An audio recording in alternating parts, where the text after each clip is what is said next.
Sattva Samhita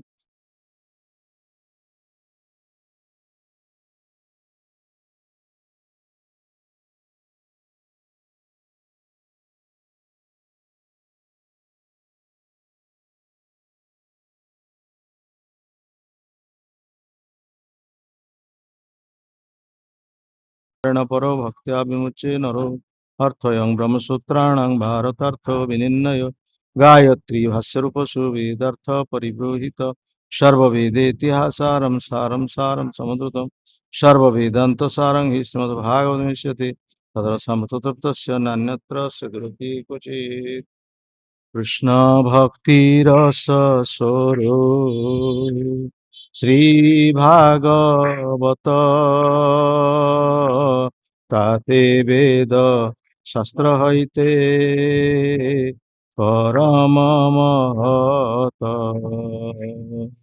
Chari Veda Upanishade Jata Kichu Haya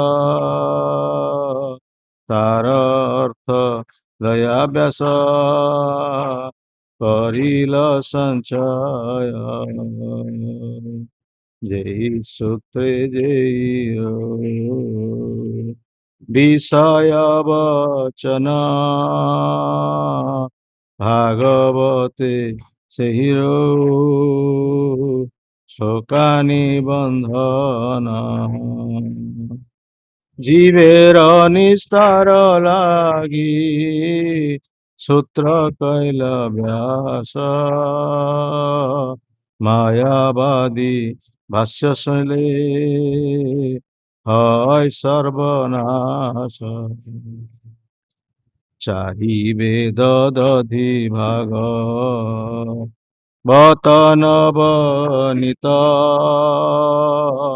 মথিলেন সুখ খাই lane পরীক্ষিত কৃষ্ণ তুল্য ভাগবত বিভু সর্বাধয় প্রতি শ্লোকে প্রতি অক্ষরে নানার্থ কয় ভাগবত তুলসী গায় ভক্ত জনে চতুর্থাবি গ্রহ কৃষ্ণ এই চারি সনে মায়া মুগ্ধ জীবের নাহি কৃষ্ণ স্মৃতি জ্ঞান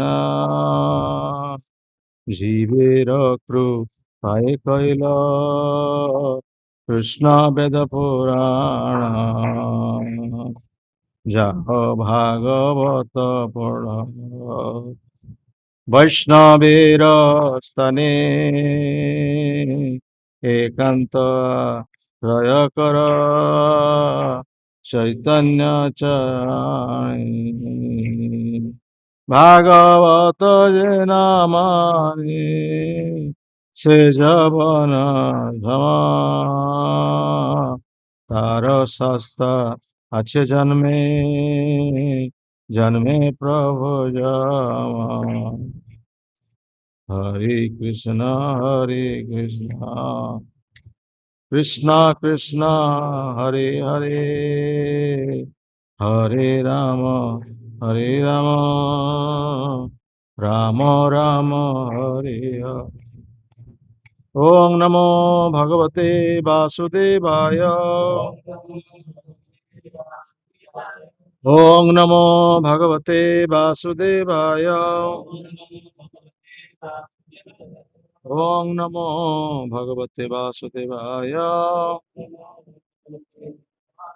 শ্রীমদ্ভাগবতম চতুর্থ স্কন্ধ অষ্টবিংশ অধ্যায় শ্লোক 55 স ত্বং বিহায় মাং বন্ধো গতো গ্রাম্য মতির মহিম বিতরণ পদম অদ্রাক্ষী কয়াচিন নির্মিতং স্ত্রিয়া সতো বিহায়ং মাং বন্ধো गतो ग्राम्यमतिर्मह्यम् विचरन् पदमद्राक्षी कयाचिन्निर्मितं स्त्रिया सा त्वं विहाय मां बन्धो गतो ग्राम्यमतिर्महिम् विचरन् पदमद्राक्षी कयाचिन्निर्मितं स्त्रिया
शब्दानुवाद स से हंस तुमे त्वं तुमे विहाय त्याग करी मां मते बंधो हे बंधु गतः गल ग्राम्य भौतिक मति जहांकर मति बा चेतना महिम पृथ्वी को विचरण विचरण करी पदम पद अद्राक्षी तुमे देखिल कयाचित काहारी द्वारा निर्मितम निर्मित स्त्रिया एक नारी द्वारा अनुवाद हे सखे तुमे मोर सेई सखा ओ बंधु मते तुमे त्याग करथिबा हेतु अधिकରୁ ଅଧିକ ପରିମାଣରେ ଭୌତିକବାଦୀ ହୋଇଯାଇଛ ଏବଂ ମତେ ନ ଦେଖି ତୁମେ ବିଭିନ୍ନ ରୂପରେ ଏହି ଭୌତିକ ଜଗତରେ ଯାହା ଏକ ନାରୀ ଦ୍ୱାରା ନିର୍ମିତ ହୋଇଛି ଭ୍ରମଣ କରୁଅଛ। ଶିଲ ପ୍ରଭୁପାଦଙ୍କର ଭାବାର୍ଥ ଯେତେବେଳେ ଜୀବ ପତିତ ହୁଏ ସେତେବେଳେ ସେ ଭଗବାନଙ୍କର ବହିରଙ୍ଗା ଶକ୍ତି ଦ୍ୱାରା ନିର୍ମିତ ଭୌତିକ ଜଗତକୁ ଆସେ। ଏଠାରେ ସେ ବହିରଙ୍ଗା ଶକ୍ତିକୁ ଏକ ନାରୀ ବା ପ୍ରକୃତି ବୋଲି ବର୍ଣ୍ଣନା କରାଯାଇଅଛି। ମହତ୍ତ୍ୱ ଯୋଗାଉଥିବା ଭୌତିକ ଉପାଦାନ ମାନଙ୍କର ରେ ଏ ଭୌତିକ ଜଗତ ନିର୍ମିତ। ବହିରଙ୍ଗା ଶକ୍ତି ଦ୍ୱାରା ନିର୍ମିତ ଭୌତିକ ଜଗତ ବଦ୍ଧ ଜୀବର ତଥାକଥିତ ଗୃହ ହୁଏ। ଏ ଭୌତିକ ଜଗତରେ ବଦ୍ଧ ଜୀବ ବିଭିନ୍ନ ପ୍ରକାର ରୂପ ବା ଶରୀର ଧାରଣ କରି ଭ୍ରମଣ କରେ। ବେଳେ ବେଳେ ସେ ଉଚ୍ଚ ଲୋକରେ ଭ୍ରମଣ କରେ ତ ବେଳେ ବେଳେ ନିଚ ଲୋକରେ ଭ୍ରମଣ କରେ। ବେଳେ ବେଳେ ଉଚ୍ଚ ଧ୍ୱନିରେ ଭ୍ରମଣ କରେ ତ ବେଳେ ବେଳେ ନିଚ ଧ୍ୱନିରେ ଭ୍ରମଣ କରେ। କେଉଁ ଅନାଦି କାଳରୁ ସେ ଏହିପରି ଭାବରେ ଏହି ଭୌତିକ ବ୍ରହ୍ମାଣ୍ଡରେ ଭ୍ରମଣ କରୁଅଛି। ଶ୍ରୀ ଚୈତନ୍ୟ ମହାପ୍ରଭୁ କହିଛନ୍ତି ବ୍ରହ୍ମାଣ୍ଡ ଭ୍ରମିତେ କୋନ ଭାଗ୍ୟବାନ ଜୀବ ଗୁରୁ କୃଷ୍ଣ ପ୍ରସାଦ ପାଏ ଭକ୍ତି ଲତା ବୀଜ। ଜୀବ ନାନା ଯୋନିରେ ଭ୍ରମଣ କରେ କିନ୍ତୁ ତାହାର ସୌଭାଗ୍ୟ ଉଦିତ ହେଲେ ସେ ଆଉ ଥରେ ତାହାର ସଖାଙ୍କୁ ଭେଟେ। ଏ ପ୍ରକାର ଭେଟ ବ୍ୟକ୍ତିଗତ ଭାବରେ ହୋଇପାରେ କିମ୍ବା ତାହାଙ୍କର ପ୍ରତିନିଧି ଜରିଆରେ ହୁଏ। ପ୍ରକୃତ ପକ୍ଷେ କୃଷ୍ଣ ହିଁ ଜୀବମାନଙ୍କୁ ଭଗବତ ଧାମକୁ ଫେରିଯିବା ନିମିତ୍ତ ଉପଦେଶ ଦେଇଥାନ୍ତି। ବେଳେ ବେଳେ କୃଷ୍ଣ ତାଙ୍କର ପ୍ରତିନିଧିଙ୍କୁ ପଠାନ୍ତି। ସେ ପ୍ରତିନିଧି କୃଷ୍ଣଙ୍କର ବାର୍ତ୍ତା ଜୀବମାନଙ୍କୁ ଦେଇ ଭଗବତ ଧାମକୁ ଫେରିଯିବା ନିମିତ୍ତ କହନ୍ତି। କିନ୍ତୁ ଦୁର୍ଭାଗ୍ୟର କଥା ଏହା ଯେ ଜୀବ ଜଡ଼ ଉପଭୋଗ ପ୍ରତି ଏତେ ଦୂର ଆସକ୍ତ ହୋଇଥାଏ ଯେ ସେ କୃଷ୍ଣଙ୍କର କିମ୍ବା ତାହାଙ୍କ ପ୍ରତିନିଧିଙ୍କର ଉପଦେଶକୁ ଗମ୍ଭୀରତା ସହକାରେ ଗ୍ରହଣ କରିପାରେ ନାହିଁ।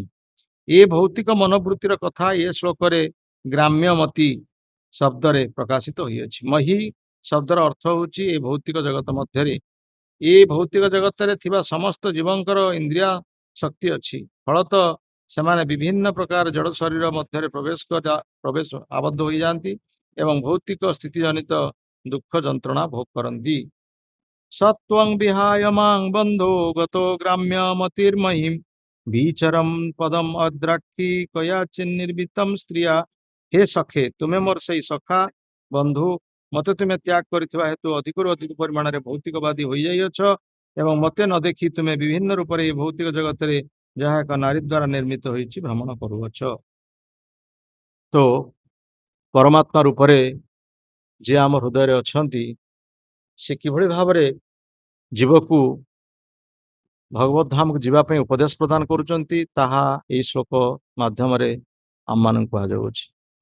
मलयध्वज राजा ଯେତେବେଳେ मृत्युवरण कले तांकर पत्नी विदर्भी जी कि तांकर स्वामी शोकरे ଯେତେବେଳେ श्मशान रे विलाप करुचंती श्मशान तो नु से जंगल जंगल मध्य से दुई जन अछंती आउ सेठारे हिंस्र जंतु माने अछंती केही सेठी तांकर परिवार नाहंती केही बंधु बांधव नाहंती कहीं ना से गृह त्याग करचंती राज्य त्याग करचंती राज्य त्याग करके बानप्रस्थ आश्रम रे रहिथिबा अवस्था रे तांकर स्वामी मृत्यु होइछि।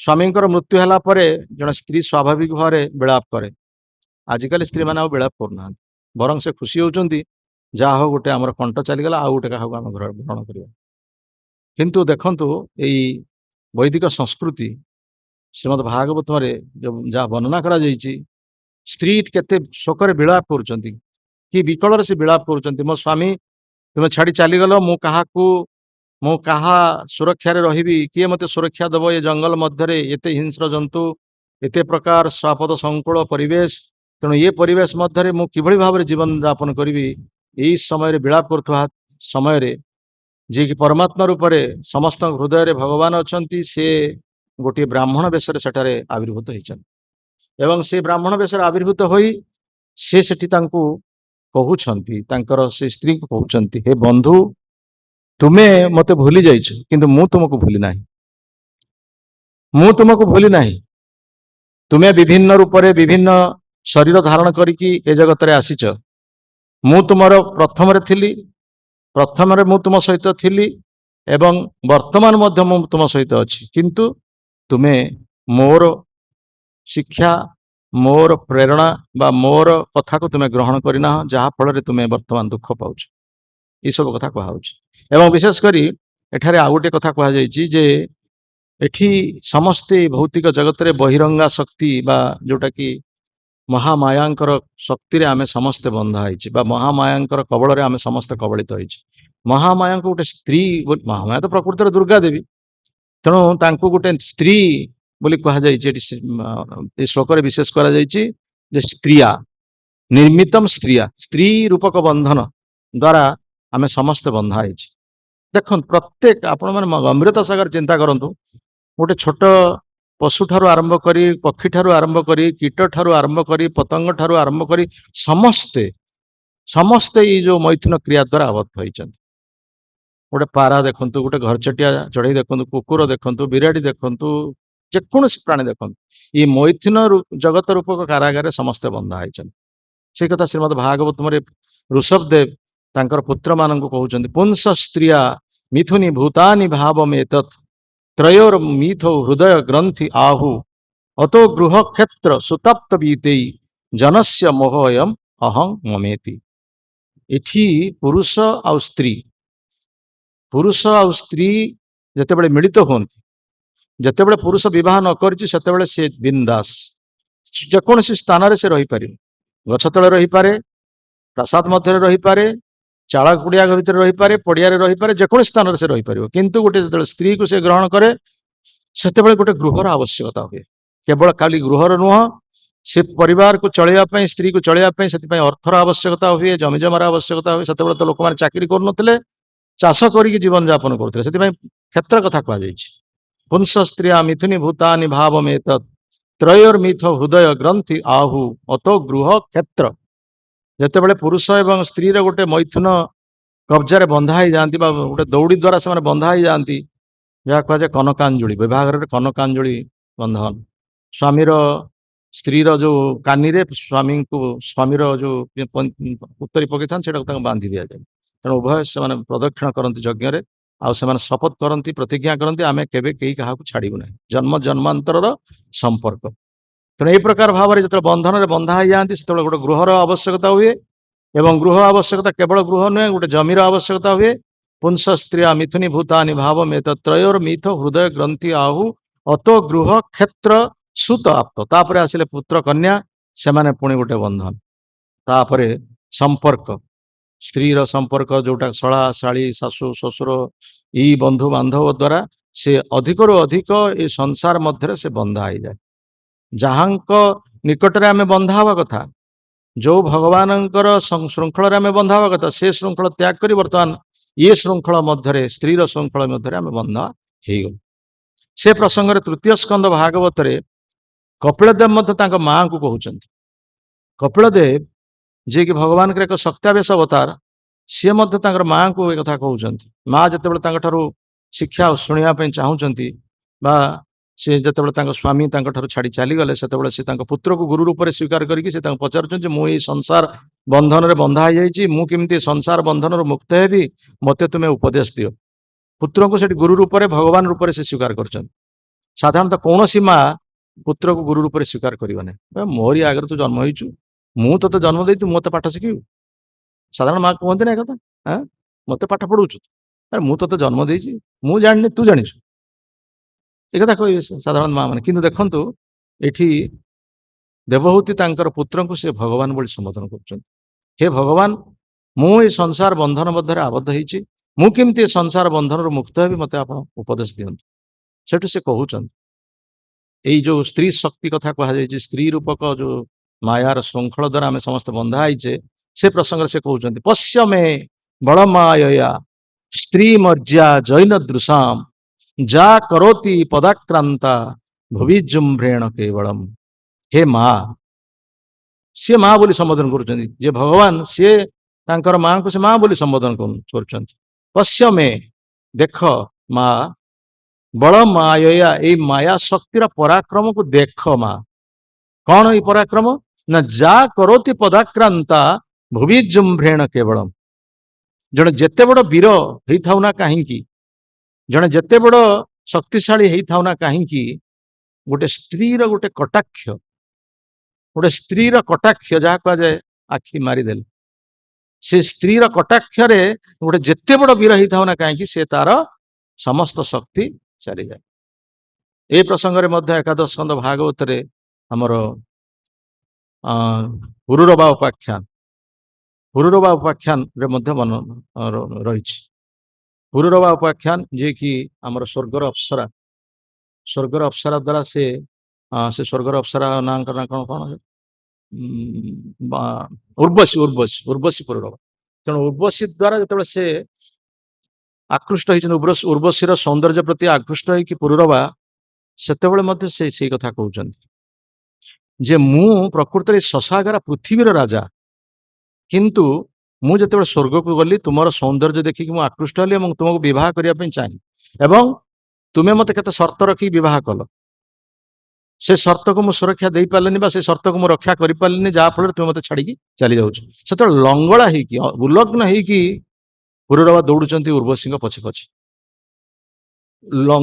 ଜଣେ ଶଶାଗାରା ପୃଥିବୀର ରାଜା, ସେ ସବୁ କଥା ସବୁ ଭୁଲି ଯାଇଛନ୍ତି। ଉର୍ବଶୀ ପ୍ରେମରେ ଏତେ ପାଗଳ ହେଇଛନ୍ତି, ମାନେ ନିଜେ ସମସ୍ତଙ୍କ ସମକ୍ଷରେ ଲଙ୍ଗଳା ହେଇକି ଉର୍ବଶୀ ପଛରେ ଦୌଡୁଛନ୍ତି। ହେ ଉର୍ବଶୀ, ତମେ ମତେ ଛାଡିକି ଯାଅ ନା, ତମେ ଚାଲିଗଲେ ମୁଁ କାହାକୁ ନେଇକି ବଞ୍ଚିବି, ମୋ ଜୀବନ ବ୍ୟର୍ଥ ହେଇଯିବ, ଏଇ ସବୁ କଥା ସେ କହୁଛନ୍ତି। ସେ ପ୍ରସଙ୍ଗରେ ଭାଗବତରେ କୁହାଯାଇଛି, କିଂ ବିଦ୍ୟା କିଂ ତପସ୍ୟା କିଂ ତ୍ୟାଗେନ ଶ୍ରୁତେନ ବା କିଂ ବିବିକ୍ତେନ ମୌନେନ ସ୍ତ୍ରୀ ବୀଜସ୍ୟ ମନୋହୃତମ୍। ଏଇ ସ୍ତ୍ରୀ କ୍ରିୟା ପ୍ରସଙ୍ଗରେ କୁହାଯାଇଛି। ଯାହା ମା ମାନେ କେଠି ବସିନାହାନ୍ତି, ଆମେ ସେଥିପାଇଁ କହିବା ପାଇଁ ଟିକେ ବର୍ତ୍ତମାନ ସ୍ୱାଧୀନ ହେଇଛୁ, ନହେଲେ ଟିକେ ଦବିକି କଥା କରିଥାନ୍ତୁ। କାରଣ ଗୁରୁଦେବ ଥରେ ଏଇ ଆମର ଭଗବତ ଦର୍ଶନରେ ଗୋଟେ ଆର୍ଟିକଲ ବାହାର କରିଥିଲେ, ଜୀବର ବେଶ୍ୟାବୃତ୍ତି, ଜୀବର ବେଶ୍ୟାବୃତ୍ତି, ଜୀବ କିଭଳି ବେଶ୍ୟା ସଦୃଶ। କାରଣ ଆମେ ଯୋଉ ଶରୀର ପରିବର୍ତ୍ତନ ହଉଛି, ଏ ଶରୀର ପରିବର୍ତ୍ତନ କଣ ପାଇଁ ହଉଛି? ଆମେ ଏଇ ଭୌତିକ ଜଗତର ସ୍ତ୍ରୀ ପ୍ରତି ଆକୃଷ୍ଟ ହଉଛେ, ବା କୌଣସି ବସ୍ତୁ ପ୍ରତି ଆକୃଷ୍ଟ ହଉଛେ, ଯାହା ଫଳରେ ସେଇ ବସ୍ତୁ କଥା ଚିନ୍ତା କରି ପରବର୍ତ୍ତୀ ଶରୀରରେ ଆମେ, ପରବର୍ତ୍ତୀ ଜନ୍ମରେ ଆମେ ସେଇ ଶରୀର ପାଉଛେ। ସେମିତି ଗୋଟେ ବେଶ୍ୟା ଯିଏ, ସେ କଣ କରେ ନା ବିଭିନ୍ନ ଦିନରେ ସେ ବିଭିନ୍ନ ପୁରୁଷଙ୍କ ପ୍ରତି ତାର ଶରୀରକୁ ଅର୍ପଣ କରେ। ଆଉ ସେଇ କଥା ସେ ମନରେ ସର୍ବଦା ଚିନ୍ତା କରେ, ଆଜି ମୁଁ ଜଣକୁ କଣ୍ଟ ଦେଇଛି, ଜଣେ ଧନୀ ପୁରୁଷ ମୋ ସହିତ ଆସିବ ଏବଂ ସେ ମୋତେ ଉପଭୋଗ କରିବ, ମତେ ଅର୍ଥ ମିଳିବ। ତେଣୁ ତା ସହିତ ସମ୍ପର୍କ ରକ୍ଷା କରିବା ପାଇଁ ସେ ଯେମିତି ବିକଳ ହଉଛି ବା ବ୍ୟାକୁଳ ହଉଛି, ଠିକ ସେଇଭଳି ଭାବରେ ଜୀବ ଯେତେବେଳେ ଭଗବାନଙ୍କୁ ଭୁଲି ଯାଇଛି, ନିତ୍ୟ ପତିକୁ ଭୁଲି ଯାଇଛି, ନିଜ ପତି ଯେ ଭଗବାନ ତାଙ୍କୁ ଭୁଲି ଯାଇକି ଯେ ବିଭିନ୍ନ ବସ୍ତୁ ଦ୍ୱାରା ସେ ଆକର୍ଷିତ ହଉଛି, କେତେବେଳେ ବାପାଙ୍କ ପ୍ରତି, ପିତାଙ୍କ ପ୍ରତି ଆକର୍ଷିତ ହଉଛି, କେତେବେଳେ पुत्र प्रति आकर्षित होउची केतेबेले पति प्रति आकर्षित होउची केतेबेले पत्नी प्रति आकर्षित होउची केतेबेले समाज प्रति आकर्षित होउची एई सब आकर्षित होवा फल से विभिन्न शरीर रे घुरुची जीवर एटा होची बेश्या जीव बेश्या जेमती विभिन्न पुरुष को निज स्वामी की छाड़ी दिए बा निज स्वामी तो ग्रहण करे ना विवाह करे ना किंतु प्रत्येक दिन तार गोटे गोटे स्वामी ठीक से बड़ी जीव शरीर मध्य से सदृश भगवान ना गुरुदेवता को तत्व एक कथा कहते किंतु केतेक अविवाहित स्त्री माने सांगे सांगे पूरा एकदम जोर एकदम कंप्लेन आरंभ कर आपण कहीं प्रकार आर्टिकल लिखिले हाँ जो माने विवाह करना जो माने अविवाहित रही कौन से बेश्या गुरुदेव कहले आमे से उद्देश्य लिखिनु आमे तत्व तो आमर फिलोसफिकल दार्शनिक दृष्टिकोण रे आमे लिखिछु जे जीव प्रकृत रे जतेबेले निजर पति अर्थात जगन्नाथ को जे भूली जाउची जतेबेले भगवान को से भूली जाउची सेतेबेले से विभिन्न वस्तु प्रति आकर्षित होउची केतेबेले पुरुष प्रति आकर्षित होउची केतेबेले स्त्री प्रति आकर्षित होउची केतेबेले पशु प्रति आकर्षित होउची केतेबेले पक्षी प्रति आकर्षित होउची ए प्रकार आकर्षित होवा फल परवर्ती शरीर से प्रकार शरीर पाउची बेश्या मध्य से सदरूप बेश्या प्रत्येक दिन तार अन्य पुरुष मान संपर्क रखे एवं तार कौन नित्य स्वामी कहीं न थाए बा तार स्वामी प्रकृत कहीं न थाए प्रत्येक दिन तार गोटे गोटे स्वामी ठीक से जीव मध्य से गोटे फुटबॉल सदृश प्रभुपाद कहते गोटे फुटबॉल फुटबॉल केते थर गोड़े क्या गोड़े न बाजु फुटबॉल काम हूँ खाली गोड़े बाजिब बिचारा एभली गोटे शरीर से पाई समस्त कहीं गोड़े मारे गोड़े किक मारे से भाव में ये जीव जितेबाला पर्यंत आम भगवान सहित संपर्कित न होइचे सेतेबाला पर्यंत ये भाव में आम पड़िया खाली प्रत्येक लोक गोड़ू ठेला खाऊची ये आम सर्व यहाँ हूँ जीवर बेश्यावृत्ति कथा को लिखी बहुत कम्प्लेन से सब आसला से कथा से कथा कहुई से व्यासदेव भागवत से कथा कहते उर्वशी पूर्वाख्यान किंग विद्या किंग तपस्या किंग त्यागेन किंग श्रुतेन वा किंग विविक्तेन मौनेन स्त्रीबीजस्य मनोहृतम गोटे विद्वान व्यक्ति बा गोटे बुद्धिमान व्यक्तिर मन भितर मस्तिष्क भितर गोटे स्त्रीटा गोटे प्रवेश कर जाए ताहले कौन हुए से तार विद्यार किसी मूल्य नहीं किंग विद्या किंग तपस्या से तपस्या जते कले मत मन भीतर तो सेटा खेल से कौन तपस्या हाँ किंग विद्या किंग तपस्या किंग त्याग ता त्यागर मध्य किसी मूल्य नहीं सब तो मन भीतर से जिन खेल से त्याग कले भी तार मन में से चिंताधारा आसत किंग विविक्तेन मौन आ से मौनवास कले एकाकी रहिले तार मन भीतर सेटा खेल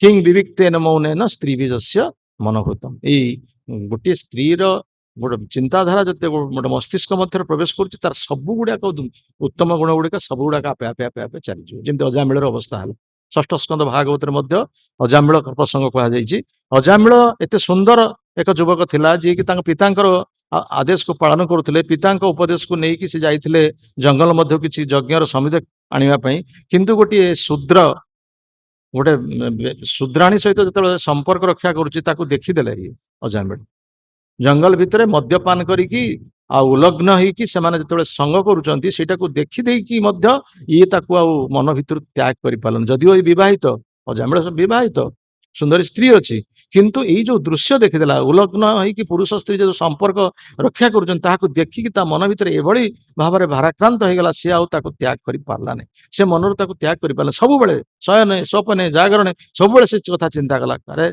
ये बेश्या को एत सुंदर भाव में से संपर्क रखुची बा शूद्राणी सहित ये संपर्क एभली भाव रखुची कहीं मो स्त्री सहित मुझे संपर्क रक्षा कर पारनी तेणु से बेश्या को पाइबा तार सबकि त्याग करदेला तार पिता को त्याग कला तार माँ को त्याग कला तार निज स्त्री को त्याग करदेला पिला को त्याग कर देगी से स्त्री सहित केमती संपर्क रखियो बा बेश्या सहित केमती संपर्क रखियो से शूद्राणी सहित केमती संपर्क रखियो से सबकि त्याग करके से शूद्राणी को निजे घर को आणला एवं ता सहित रहा एवं सबू तार भल गुण गुड़िक तार सबू उत्तम गुण गुड़िक से भूलीगला एवं शेष में मद्यपान कला निशाद्रव्य सेवन कला आउ ता सहित स्त्री उच्छिष्ट खाइला चोरी कला डकायत कला अन्य को मारिला ठकैला लोक मान ये भाव में पैसा अर्जन कला पापर माने जहाँ कहते एत पाप कला जे तार सीमा रही शेष में मरिया बेल को मृत्यु जो आस समय से आसिले 3 जन जमदूत नापी किंतु सुकृतिवशत तार शेष पुत्र नाम टी से रखी से बेश्या औरसर जो संतान जात होता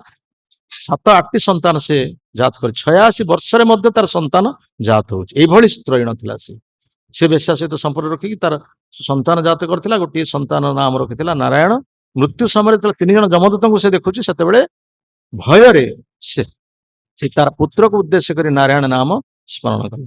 ଶ୍ରୀ ଶ୍ରୀ ଗୌନିତାୟ ଶ୍ରୀ ଶ୍ରୀ ରାଧା ମାଧବ କି। ତେଣୁ ଏହି ପ୍ରକାର ଭାବରେ ନିଜର ସବୁ ସଦ୍ଗୁଣ ଗୁଡ଼ିକ ଜଣେ ଜୀବ ହରାଇ ଦିଏ। ଏ ପ୍ରସଙ୍ଗରେ ମଧ୍ୟ ଶ୍ରୀମଦ୍ ଭାଗବତରେ ବର୍ଣ୍ଣନା କରାଯାଇଛି।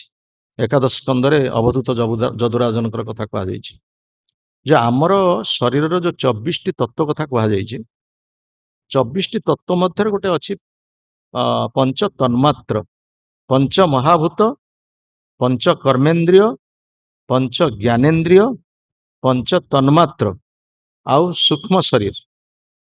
ପାଞ୍ଚ ମହାଭୂତ ହଉଛି ଯୋଉଟା କି ଆମ ସ୍ଥୂଳ ଶରୀର, ଆମେ ଯାହାକୁ ଦେଖୁଛେ ବର୍ତ୍ତମାନ। ପଞ୍ଚ ମହାଭୂତ କ୍ଷିତ୍ ଅପ୍ ତେଜ ମରୁତ୍ ବ୍ୟମ, ଜଳ ବାୟୁ ଅଗ୍ନି ଆକାଶ ଭୂମି, ଏଇ ପଞ୍ଚ ମହାଭୂତରେ ଆମ ଶରୀରଟା ଗଢା ହେଇଛି। ତେଣୁ ଆମେ ଯେତେବେଳେ ମୃତ୍ୟୁବରଣ କରୁ, ସେଇଥିରେ ହିଁ ଆମକୁ ଆମ ଶରୀରଟା ମିଶିଯାଏ। ମାଟିରେ ମିଶିଯାଏ, ଅଗ୍ନିରେ ଜଳିଯାଏ ବା ପାଣିରେ ଭାସି ଭସେଇ ଦିଆଯାଏ।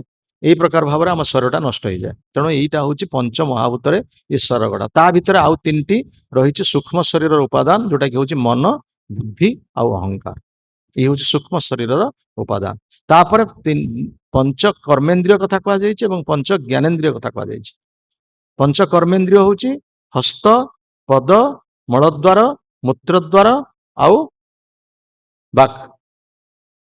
ଇଏ ହଉଛି ପଞ୍ଚ କର୍ମେନ୍ଦ୍ରିୟ। ପଞ୍ଚ ଜ୍ଞାନେନ୍ଦ୍ରିୟ ହଉଛି ଚକ୍ଷୁ, କର୍ଣ୍ଣ, ନାସିକା, ଜିହ୍ବା ଆଉ ତ୍ୱକ୍, ଚର୍ମ ଇତ୍ୟାଦି। ଇଏ ହେଲା ହଉଛି ପଞ୍ଚ ଜ୍ଞାନେନ୍ଦ୍ରିୟ।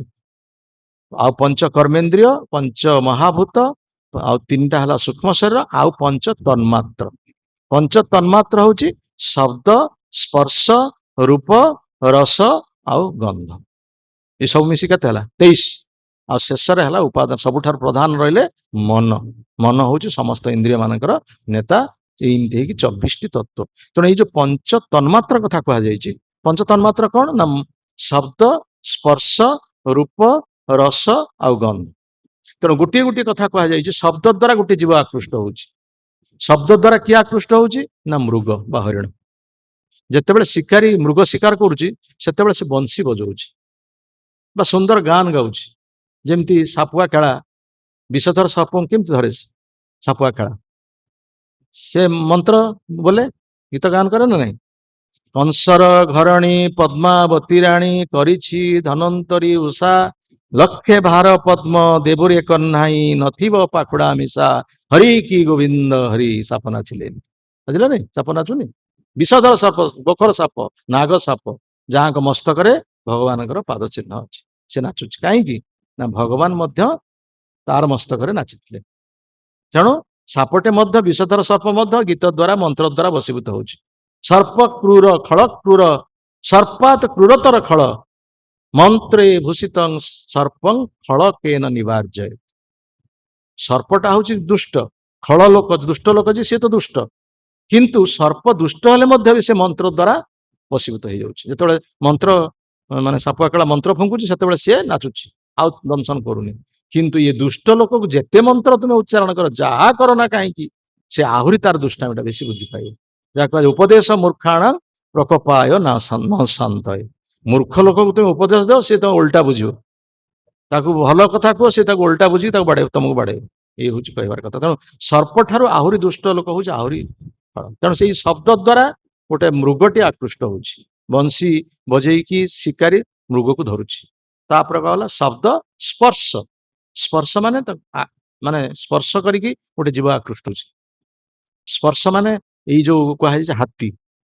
ହାତୀଟା ଏତେ ବଡ ଜୀବଟା, ସିଏ ଗୋଟେ ମଣିଷ ଦ୍ଵାରା କେମିତି ତାକୁ ବଶୀଭୂତ ହଉଛି, ମଣିଷ ତାକୁ କେମିତି ବାନ୍ଧି ପକଉଛି, ବା ମଣିଷ ତାକୁ ଧରୁଛି କେମିତି ହାତୀକି। ସେ କଣ କରୁଛନ୍ତି ନା ବଡ ବଡ ଖେଦା କରାଯାଉଛି, ମାନେ ଖାଲ କରାହଉଛି। ଜଙ୍ଗଲ ଭିତରେ ବଡ ବଡ ଖାଲ କରାଯାଉଛି। ସେ ଖାଲ ଭିତରେ କଣ କରାଯାଉଛି ନା ଛୋଟ ମାଇ ହାତୀକୁ ତା ଭିତରକୁ ପକେଇ ଦିଆଯାଉଛି। ମାଇ ହାତୀ, ସେ ମାଇ ହାତୀକୁ ତା ଭିତରେ ପକେଇ ଦିଆକି, ସେ ମାଇ ହାତୀ ଯେତେବେଳେ ପଡିଯାଉଛି, ସେତେବେଳେ ସେ ଚିତ୍କାର କରୁଛି। ମାନେ ସେ ବାହାରିବା ପାଇଁ ଚିତ୍କାର କରୁଛି। ତାର ଶୁଣ୍ଢ ଉଠେଇକି ଯେତେବେଳେ ବାହାରକୁ ଚିତ୍କାର କରୁଛି, ସେ ଅଣ୍ଡିରା ହାତୀ ଯେ ଶୁଣୁଛି। ଶୁଣି କଣ କରୁଛି ନା ସେ ମାଇ ହାତୀର ଶୁଣ୍ଢକୁ ସ୍ପର୍ଶ କରୁଛି। ସ୍ପର୍ଶ କରୁଛି ଯେତେବେଳେ ମାଇ ହାତୀର ଶୁଣ୍ଢର ସ୍ପର୍ଶ ପାଇଲା ପରେ ତା ପ୍ରତି ସେ ଆକୃଷ୍ଟ ହଉଛି। ଆକୃଷ୍ଟ କଲା, ଆରେ ମାଇ ହାତୀଟା ପଡିଛି, ମୁଁ କାହିଁକି ଏଠି ଉପରେ ରହିବି, ମୁଁ ତା ଭିତରୁ ତଳୁ ଖସି ପଡେ। ଯେମିତି ତଳୁ ଖସି ପଡିଲା, ଧରିଲା ଶିକାରୀ, ଧରିଲେ ସେଠି। ତେଣୁ ଏଇ ପ୍ରକାର ଭାବରେ ମଣିଷ ଏତେ ବୁଦ୍ଧିମାନ, ଏତେ ବିରାଟ ଏକ ଜୀବକୁ ଏଇ ସ୍ପର୍ଶ ଦ୍ୱାରା ସେ ଆକୃଷ୍ଟ ହେଉଛି। ଶବ୍ଦ, ସ୍ପର୍ଶ, ରୂପ। ରୂପ ଆପଣ ଦେଖନ୍ତୁ, ଲାଇଟ୍ ଜଳୁଛି, ଲାଇଟ୍ ଜଳିଲା ପରେ କେତେ କେତେ ସବୁ କୀଟ ପତଙ୍ଗ ଆସୁଛନ୍ତି, ଆସିକି ପୋଡିକି ପୋଡିକି ଜଳୁଛନ୍ତି। ଛୋଟ ଛୋଟ କୀଟ ପତଙ୍ଗ ମାନେ ସେଇ ଆଲୋକ ଦେଖିକି ସେମାନେ ସବୁ ଆସିକି ପଡିକି ମରି ଯାଉଛନ୍ତି ସାଙ୍ଗେ ସାଙ୍ଗେ, ମୁହୂର୍ତ୍ତ ଭିତରେ ସବୁ କେତେ ପୋକ ସୁଯୋଗ ଜଳି ଯାଉଛନ୍ତି ରୂପ ଦ୍ୱାରା। ଶବ୍ଦ, ସ୍ପର୍ଶ, ରୂପ, ରସ। ରସ ଯେତେବେଳେ ଆପଣ ବଂଶୀ ଖଡାରେ ମାଛ ଆମେ ଧରୁଛେ, ଆମେ ପିଲାମାନେ ସବୁ ଧରୁଥିଲୁ, ପାଣି ଆସି ଯେତେବେଳେ ବଂଶୀ ଖଡାରେ ଜିଆକୁ ଗୁନ୍ଥି ଦିଅନ୍ତୁ, ଗୁନ୍ଥି ଦେଇକି ପକଉ, ପକେଇ କଣ କରେ, ମାଛ ଆସିକି ତାର କଣ କରିବ ନା, ତାର ରସ ବା ତାକୁ ଆଘ୍ରାଣ କରେ। କଣ ଏଟା ବଢିଆ ଆମ ଖାଦ୍ୟ କଣ ଆସିଲାଣି ୟା ଭିତରେ, ଏ ପାଣି ଭିତରେ ଗୋଟେ ବଢିଆ ଖାଦ୍ୟ ଆସିଲା, ସେ ଜାଣେନି ଯେ ୟା ଭିତରେ ଗୋଟେ କଣ୍ଟା ଅଛି। ତେଣୁ ସେ କଣ କରେ, ତାକୁ ପାଟିରେ ପକେଇ ଦିଏ, ପାଟିରେ ପକେଇ ଦେଲା ପରେ ସେ କଣ୍ଟାଟା ଗଳିଯାଏ, କଣ୍ଟା ଗଳିଲା ପରେ ମାଛ ତାକୁ ଧରିଲେ, ମାଛ ଧରା ପଡିଗଲା, ମାଛ କେଁ କେଁ କେଁ କେଁ ହେଲେ, ଆଉ କଣ କଣ୍ଟାରେ ତ ଗଳିଗଲାଣି, ଗାଲସି ଭିତରେ ଗଡିଗଲାଣି କଣ୍ଟା, ଆଉ ମାଛ ତାର ଶିକାରୀ ପାଖକୁ ଆସିଗଲା ରସ ଦ୍ୱାରା। ଆଉ ଗନ୍ଧ, ଭ୍ରମର, ମହୁମାଛି। ମହୁମାଛି କଣ କରେ ନା, ଫୁଲ ପ୍ରତି ସବୁ ମହୁ ଶୋଷଣ କରେ। ସେ ଭ୍ରମର ସେମିତି ମହୁ ଶୋଷଣ କରିକି କେତେବେଳେ ଗୋଟେ ଗୋଟେ ଫୁଲ ଭିତରେ ପଶିଯାଏ, ଆଉ ସେ ବାହାରକୁ ବାହାରି ପାରେନି, ଏଇଭଳି ଭାବରେ ତା ଭିତରେ ସେ ରହିଯାଏ। ତେଣୁ ଏଇଭଳି ଭାବରେ ମହୁ ମଧ୍ୟ ଶୋଷଣ କରିକି ମହୁମାଛି ରଖେ ମହୁ, କିନ୍ତୁ ସେ ମହୁକୁ କଣ ସେ ଭୋଗ କରିପାରିବା? ମହୁକୁ ସେ ତାର କଣ ଆବଶ୍ୟକ କରେ, ତାର ମହୁର କଣ ହୁଏ? ତ ମହୁମାଛି ମହୁ ସଂଗ୍ରହ କରେ, କିନ୍ତୁ ଲୋକମାନେ ଆସି ତାକୁ ପୋଡିକି ନେଇଯାଆନ୍ତି।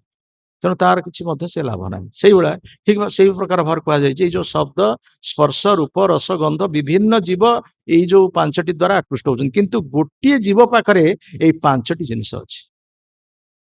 ତା ପାଖରେ ଶବ୍ଦ ଅଛି, ତା ପାଖରେ ସ୍ପର୍ଶ ଅଛି, ତା ପାଖରେ ରୂପ ଅଛି, ତା ପାଖରେ ରସ ଅଛି, ତା ପାଖରେ ଗନ୍ଧ ଅଛି। କଣ କିଏ ସେ ଜୀବ? ହୁ ଇଜ ଦିସ୍ ଆନିମାଲ? ସେ ଜୀବଟି କିଏ? କିଏ ଜିତୁ କୁହ, କୁହ ଜୀବଟି କିଏ? ଜଣକ ପାଖରେ ଏଇ ପାଞ୍ଚଟି ଜିନିଷ ଅଛି। ତାର ଶବ୍ଦ ହଉଛି ସୁନ୍ଦର, ତାର ସ୍ପର୍ଶ ହଉଛି କୋମଳ, ରୂପ ଦେଖିବା ପାଇଁ ସୁନ୍ଦର, ରସ ଯୋଉମାନେ ତାର ସ୍ୱାଦ ଆସ୍ୱାଦନ କରୁଛନ୍ତି, ସେ ତାର ଆସ୍ୱାଦନ କରୁଥିବେ କେତେ ସୁନ୍ଦର ଲାଗେ, ଆଉ ଗନ୍ଧ ମଧ୍ୟ ଅଛି। ହଁ, ବାହ, ବଢିଆ ଆନ୍ସର, ଗୋଟେ ସୁନ୍ଦର ଆନ୍ସର ଆଜିକାଲି। ଯାହା ଏଇଟା ଭଲ ଆନ୍ସର। ଗୋଟେ ସ୍ତ୍ରୀ ପାଖରେ ଏଇ ଜିନିଷଟା ଅଛି। ତେଣୁ ପାଞ୍ଚଟି ଜିନିଷ ଗୋଟେ ସ୍ତ୍ରୀ ପାଖରେ ଯେତେବେଳେ ଅଛି, ତାହେଲେ କାହିଁକି ଜଣେ ଜୀବ ତା ପ୍ରତି ଆକୃଷ୍ଟ ହବନି? ଗୋଟିଏ ଗୋଟିଏ ମାନେ ଗୋଟିଏ ଗୋଟିଏ ଶବ୍ଦ, ସ୍ପର୍ଶ, ରୂପ, ରସ, ଗନ୍ଧ, ଯୋଉ ପଞ୍ଚ ତନ୍ମାତ୍ର କଥା କୁହାଯାଇଛି, ଗୋଟିଏ ଗୋଟିଏ ବସ୍ତୁ ଯାହା ପାଖରେ ଅଛି, ଜଣେ ଜୀବ ତାକୁ ଆକୃଷ୍ଟ କରୁଛି। କିନ୍ତୁ ପାଞ୍ଚଟି ଜିନିଷ ଗୋଟିଏ ଜୀବ ପାଖରେ ଯେତେବେଳେ ଅଛି, ସେତେବେଳେ ତ ଜଣେ ଜୀବ ସ୍ୱାଭାବିକ ଭାବରେ ତା ପ୍ରତି ଆକୃଷ୍ଟ ହବ। ସେଥିପାଇଁ ଏଇ କଥା କହିଛନ୍ତି କପିଳ ଦେବତା ମା, ପଶ୍ୟମେ ବଳମାୟା ସ୍ତ୍ରୀ ମର୍ଯ୍ୟା ଜୈନ ଦୃଶାମ ଯା କରତି ପଦାକ୍ରାନ୍ତା ଭୁବି ଜୁମ୍ରେଣ କେବଳମ। ହେ ମା, ମୋର ଏ ମାୟା ଶକ୍ତିର ପରାକ୍ରମକୁ ଦେଖ। ଗୋଟିଏ ମାତ୍ର ସ୍ତ୍ରୀର କଟାକ୍ଷ ମାତ୍ର ଯେତେ ବଡ ବୀର ହେଇଥାଉ ନା କାହିଁକି, ସେ ପଦାନତ ହେଇଯାଉଛି। ଆମ ଗୁରୁଦେବ କହନ୍ତି, ଏଇ ଯୋଉ ଆଖିର ଭ୍ରୁ, ଆଖିର ଏଟା ପତା, ଆଖିର ଭ୍ରୁଲତା ନା କଣ କୁହାଯାଏ, ଭ୍ରୁଲତା। ଏଇ ଭ୍ରୁଲତା ହଉଛି ଧନୁ, ଧନୁ ଏଟା। ଆଉ ଏଇ ଯୋଉ ଆଖିର ଡୋଳା ଯେ ହଉଛି, ସେ ବାଣ ମାନେ ତୀର। ଯେତେବେଳେ ଏଇ ଯୋଉ ଭ୍ରୁଲତାର ଦ୍ଵାରା ଯେତେବେଳେ ଡୋଳା ମାନେ କଟାକ୍ଷ ଚାଲିଗଲା, ତୀରଟା ଯେତେବେଳେ ଚାଲିଗଲା ଗୋଟେ ପୁରୁଷ ପ୍ରତି, ସେ ପୁରୁଷ ଆଉ ରହିପାରିବ? ତେଣୁ ସେଥିପାଇଁ ସାଧାରଣ ସାଧୁମାନେ କହିଛନ୍ତି, ଆଚାର୍ଯ୍ୟ ମାନେ କହିଛନ୍ତି, କୌଣସି ସ୍ତ୍ରୀର ମୁହଁକୁ ଚାହିଁବ ନାହିଁ। ଯାହା ଚାହିଁବ ତାଙ୍କର ପାଦକୁ ଚାହିଁକି ତୁମେ ତାଙ୍କର କଥା ଶୁଣିବ। ତେଣୁ ମୁହଁ ଚାହିଁଲା ମାନେ ହିଁ ତାଙ୍କର ଯୋଉ ମୁଖର ଆକୃତି ଏବଂ ତାଙ୍କର ଆଖିର ଯୋଉ ପରାକ୍ରମ, ସେ ଆଖିର ପରାକ୍ରମ ଦ୍ୱାରା ଯେତେ ବଡ ବୀର ହେଇଥାଉ ନା କାହିଁକି ପଦାନତ ହେଇଯିବ। ଲକ୍ଷ୍ମଣ ସୀତାଙ୍କ ସାଙ୍ଗରେ ରହୁଥିଲେ, ରାମଚନ୍ଦ୍ର ମହାପ୍ରଭୁଙ୍କ ସାଙ୍ଗରେ ରହୁଥିଲେ, ଲକ୍ଷ୍ମଣ କେବେ ସୀତାଙ୍କ ମୁହଁକୁ ଚାହିଁଛନ୍ତି? ଯୋଉଥିପାଇଁ ଇନ୍ଦ୍ରଜିତକୁ ମାରିବା ପାଇଁ ସକ୍ଷମ ହେଲେ, ନହେଲେ ଇନ୍ଦ୍ରଜିତ ମରି ପାରିନଥାନ୍ତା। ସେଇଭଳି 12 ବର୍ଷ ନା 14 ବର୍ଷ, 12 ବର୍ଷ କାଳ ସେ ଶୋଇନାହାନ୍ତି, ଖାଇବି ନାହାନ୍ତି। ଲକ୍ଷ୍ମଣ 12 ବର୍ଷ କାଳ ଖାଇନାହାନ୍ତି, ଶୋଇନାହାନ୍ତି, ଏବଂ କୌଣସି ସ୍ତ୍ରୀର ମୁଖକୁ ମଧ୍ୟ ଚାହିଁନାହାନ୍ତି, ସୀତା ଦେବୀଙ୍କ ମୁଖକୁ ଚାହିଁନାହାନ୍ତି, ଯୋଉଥିପାଇଁ ସେ ଇନ୍ଦ୍ରଜିତ ମେଘନାଦକୁ ମାରିବା ପାଇଁ ସମର୍ଥ ହେଲେ। ତେଣୁ ଏଇଟା କହିବା। ଆଉ ସେଇ କଥା ମଧ୍ୟ ଭାଗବତରେ ନବମ ସ୍କନ୍ଧରେ କୁହାଯାଏ, ଯଜାତି ମହାରାଜଙ୍କର ଉପାଖ୍ୟାନରେ କୁହାଯାଏ, ଯଜାତି ଦେବଯାନୀ ଉପାଖ୍ୟାନରେ, ଯଜାତି ଯେତେବେଳେ ନିଜର ସ୍ତ୍ରୀ ପ୍ରତି, ଦେବଯାନୀ ପ୍ରତି ଆକୃଷ୍ଟ ହେଇକି ବହୁ ବର୍ଷ କଟି ଯାଇଛି, ବହୁ ବର୍ଷ ତାଙ୍କର ଚାଲି ଯାଇଛି, ଏବଂ ଶେଷରେ ସେ ସମୀକ୍ଷା କରି କହୁଛନ୍ତି, ମୋର ଜୀବନଟା ଏଇଭଳି କଟିଗଲା। ন जातु काम कामानं उपभोगे न सम्यते हविषा कृष्ण वर्त्मेभ्य भूय एवाभिवर्धते। এই ভৌতিକ ଜଗତର ଏଇ ଯୋଉ ଉପଭୋଗର କାମନା, ସ୍ତ୍ରୀକୁ ଉପଭୋଗ କରିବାର ଯୋଉ କାମନାଟା ଏତେ ବଳବତ୍ତର, ମୁଁ ଯେତେ ଉପଭୋଗ କଲେ ମଧ୍ୟ ସେ ଶାନ୍ତ ହଉନି। ଯେମିତି ଅଗ୍ନିରେ ଘିଅକୁ ଆହୁତି ଦେଲେ ଅଗ୍ନି ଅଧିକରୁ ଅଧିକ ପ୍ରଜ୍ୱଳିତ ହୁଏ, ସେଇଭଳି ଏ ଭୌତିକ ଉପଭୋଗରେ ଏଭଳି ମାତ୍ରା ଏତେ ଅଧିକ, ମୁଁ ଯେତେ ଉପଭୋଗ ଶାନ୍ତ କରିବା ପାଇଁ ଚାହୁଁଛି କିନ୍ତୁ ସେ ଶାନ୍ତ ହଉନି। ଆହୁରି ବର୍ଷ ଅଧିକରୁ ଅଧିକ ଯେମିତି ଅଗ୍ନିରେ ଘିଅ ଆହୁତି ଦେଲେ ଯେମିତି ଅଗ୍ନିଟା ଅଧିକରୁ ଅଧିକ ପ୍ରଜ୍ୱଳିତ ହୁଏ, ସେଇଭଳି ଏ ଉପଭୋଗର କାମନାଟା ଆହୁରି ଅଧିକରୁ ଅଧିକ ବଳବତ୍ତର ହଉଛି। ତାପରେ ସେ ଶିକ୍ଷା ଦଉଛନ୍ତି, ସେ ସମୀକ୍ଷା ଦଉଛନ୍ତି ନିଜେ ଯଯାତି ମହାରାଜ, ଯେ ତୁମର ନିଜର ମା ହଉ କିମ୍ବା ତୁମର ଭଉଣୀ ହଉ, ମାତୃ କଣ ସେ ଶ୍ଲୋକଟା ମନେ ପଡୁନି, ତୁମର ମା ହଉ ବା ଭଉଣୀ ହଉ ବା ଝିଅ ହଉ, ଏ ବଳବାନ ଇନ୍ଦ୍ରିୟ ଗ୍ରାମ ବିଧ୍ୱସ୍ତପି କର୍ଷତି। ତୁମର ମା କିମ୍ବା ଭଉଣୀ କିମ୍ବା ନିଜର ଝିଅ ସହିତ ମଧ୍ୟ ଏକାନ୍ତ ସ୍ଥାନରେ ବସବାସ କରିବା ଉଚିତ ନୁହେଁ। ଏ କଥା ମଧ୍ୟ ସେ ଯଯାତି ମହାରାଜ କହୁଛନ୍ତି। ତୁମେ ନିଜ ମା ପାଖରେ ମଧ୍ୟ ଏକାକି ବସିବା ଉଚିତ ନୁହେଁ। ଏଭଳି କଥା, ଏଭଳି ସତର୍କ କଥା କୁହାଯାଇଛି। ନିଜର ମା ହଉ, ନିଜର ଭଉଣୀ କିମ୍ବା ନିଜର ଝିଅ ପରି କଥା କୁହାଯାଇଛି। ସେମାନଙ୍କ ପାଖରେ ମଧ୍ୟ ଏକାକି ବସିବା ଉଚିତ। ଏଇ ଇନ୍ଦ୍ରିୟ ଗୁଡ଼ିକ ଏତେ ବଳବାନ, ବିଦ୍ୱାନ ଲୋକଙ୍କ କଥା କୁହାଯାଉଛି, ସାଧାରଣ ଲୋକଙ୍କ କଥା କଣ କୁହାଯିବ। ଜଣେ ବିଦ୍ୱାନ ଲୋକର ମନ ମଧ୍ୟ ଆକର୍ଷିତ ହେଇଯାଉଛି। ବିଶ୍ୱାମିତ୍ରଙ୍କୁ ଉଦାହରଣ ଦିଆଯାଇଛି, ସୌବରୀ ମୁନିଙ୍କର ଉଦାହରଣ ଦିଆଯାଇଛି, କେତେ କଥା କାହା କଥା ସବୁ କୁହାଯାଇଛି। ତେଣୁ ଆମ କଥା କଣ କୁହାଯିବ। ତେଣୁ ଇଏ ଜଗତରେ ସମସ୍ତେ ଏଇ ମୋହିନୀ ମାୟା ଦ୍ୱାରା ଆକର୍ଷିତ ହେଇକି ଆମର ନିଜର ନିତ୍ୟ ପ୍ରଭୁଙ୍କୁ ଆମେ ଭୁଲିଗଲେ, କିନ୍ତୁ ପ୍ରଭୁ ଆମକୁ ଭୁଲି ନାହାନ୍ତି। ପ୍ରଭୁ ଆମକୁ ସର୍ବଦା ମନେ ରଖିଛନ୍ତି। ସେ ମୂଳରୁ ମନେ ରଖିଛନ୍ତି, ବର୍ତ୍ତମାନ ମନେ ରଖିଛନ୍ତି, ଅତୀତରେ ମନେ ରଖିଥିଲେ, ବର୍ତ୍ତମାନ ରଖିଛନ୍ତି, ଏବଂ ଯେତେବେଳେ କେହି ନାହାନ୍ତି ସିଏ ମଧ୍ୟ ଆମ ପାଖରେ ଅଛନ୍ତି। ଯାହାକି ବର୍ତ୍ତମାନ ସେ କହୁଛନ୍ତି ଦେଖ, ତୁମେ ବିଭିନ୍ନ ଶରୀର ପ୍ରାପ୍ତ ହେଇକି ତୁମେ ମତେ ଭୁଲି ଯାଇଛ, କିନ୍ତୁ ମୁଁ ତୁମକୁ ମନେ ରଖିଛି ଏବଂ ବର୍ତ୍ତମାନ ମୁଁ ତୁମ ପାଖରେ ଆସିକି ଅଛି। ତୁମେ ମୋତେ ସ୍ମରଣ କର ବା ମୋ ସହିତ ସମ୍ପର୍କ ରକ୍ଷା କର। ମୁଁ ତୁମର ହଉଛି ଏକମାତ୍ର ବନ୍ଧୁ। ସେଇ ସେ ପରମ ବନ୍ଧୁ, ସେହି ପିତା ମାତା ଶ୍ରୀକୃଷ୍ଣ ଚରଣେ ଯେଇ ପ୍ରେମ ଭକ୍ତି ଦାତା, ସକଳ ଜନ୍ମେ ପିତା ମାତା ସବେ ହି ପାଏ, କୃଷ୍ଣ ଗୁରୁ ନାହିଁ ମିଲେ ଭଜ ଏଇଆ। ଯେ ପ୍ରକୃତରେ ସେ ହଉଛନ୍ତି ପରମ ବନ୍ଧୁ, ଯିଏକି ଆମକୁ ଭଗବାନଙ୍କ ସହିତ ମିଶିବା ପାଇଁ ବ୍ୟବସ୍ଥା କରୁଛନ୍ତି, ଭଗବାନଙ୍କ ସହିତ ଯୁକ୍ତ ହେବା ପାଇଁ ବ୍ୟବସ୍ଥା କରୁଛନ୍ତି। ଭଗବାନ ହଉଛନ୍ତି ଆମର ବନ୍ଧୁ। ଭଗବାନଙ୍କ ସହିତ ମିଶିବା ପାଇଁ ବା ଭଗବାନଙ୍କ ସହିତ ଯୁକ୍ତ ହେବା ପାଇଁ ଯିଏ ଆମର ବ୍ୟବସ୍ଥା କରୁଛନ୍ତି, ସିଏ ହିଁ ମଧ୍ୟ ଆମର ବନ୍ଧୁ। ସବୁ ଜନ୍ମରେ ପିତାମାତା ମିଳିବେ, ସବୁ ଜନ୍ମରେ ସ୍ତ୍ରୀ ମିଳିବେ, ସବୁ ଜନ୍ମରେ ପୁତ୍ର ମିଳିବେ, ସବୁ ଜନ୍ମରେ ବନ୍ଧୁ ମିଳିବେ, କିନ୍ତୁ ସେଇ ଜନ୍ମ ହଉଛି ସଫଳ ଜୀବନ ଯୋଉ ଜନ୍ମରେ ଗୁରୁ ମିଳିଲେ, ଯୋଉ ଜନ୍ମରେ କୃଷ୍ଣ ମିଳିଲେ। ଇଏ ହଉଛି କଥା। ସେଇ କଥା ବର୍ତ୍ତମାନ ବନ୍ଧୁ ହିସାବରେ ଭଗବାନ ନିଜେ ସେଇ ବିଦର୍ଭୀ ରାଜା କନ୍ୟାଙ୍କୁ, ରାଜକନ୍ୟାଙ୍କୁ ଏଇ କଥା କହୁଛନ୍ତି। ଆମେ ମଧ୍ୟ, ଆମ ପାଇଁ ମଧ୍ୟ ଏଇ ସବୁ ଶିକ୍ଷା, ଆମେ ଏଇ ଯଦି ଶିକ୍ଷା ଗ୍ରହଣ କରିବା ତାହେଲେ ଆମର ଜୀବନ ମଧ୍ୟ ସାର୍ଥକ ହେବ। जय ग्रंथराज श्रीमद् भागवतम की, श्रील प्रभुपाद महाराज की, श्रील गुरुदेव की, समवेत गौर भक्त वृंद की, नित्राय गौर प्रेमानंद। श्रील प्रभु मात्रा स्पर्शा दुहित्रा वा नाभिवित्ता सनिर्वसन बलवान इंद्रिय ग्राम विध्वस्त्रपि पर्षति। जजाति महाराज